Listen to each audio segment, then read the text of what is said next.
They are the leaders of two countries that historically have had bad relations.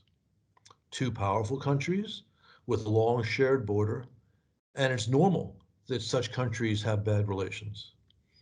Currently, they are for the second time in 75 years, trying to have much closer relations. In both cases, back once Mao took over in China, brief closeness characterized only by hostility towards the United States, and at that point, more broadly, the capitalist world. Today, it's hostility towards the United States and its allies and partners.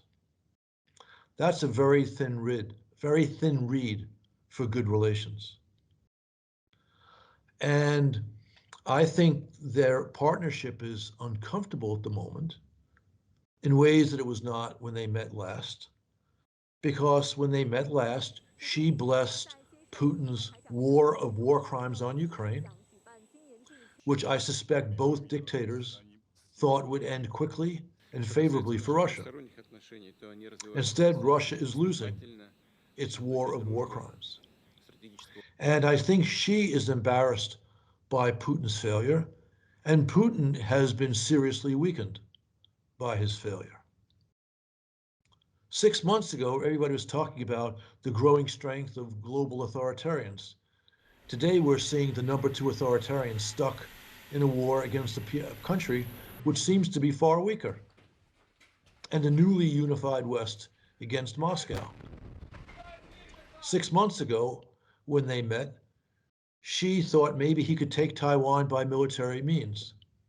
I think now he's wondering, as he watches what second and third-rate American weapons are doing to Russian forces in Ukraine, what first-rate American weapons could do to him in the Taiwan Straits. This is just a warning to Xi that Putin's reckless and dangerous to him, to Xi, as his partner. But more importantly is the fact, again, that historically China and Russia do not get along. China is the ascending power.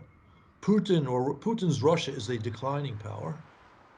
Even as China is trying to have good relations with Moscow, it is not hiding its territorial ambitions vis-a-vis Moscow.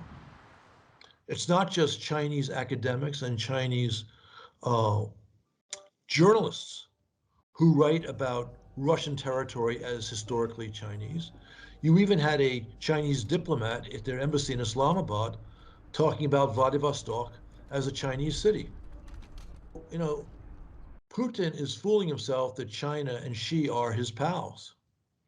There are smart China experts in Moscow who know that China is a danger to Russia, because China is the bigger, more powerful nation, but who realize that in Putin's Russia, you can't talk about that.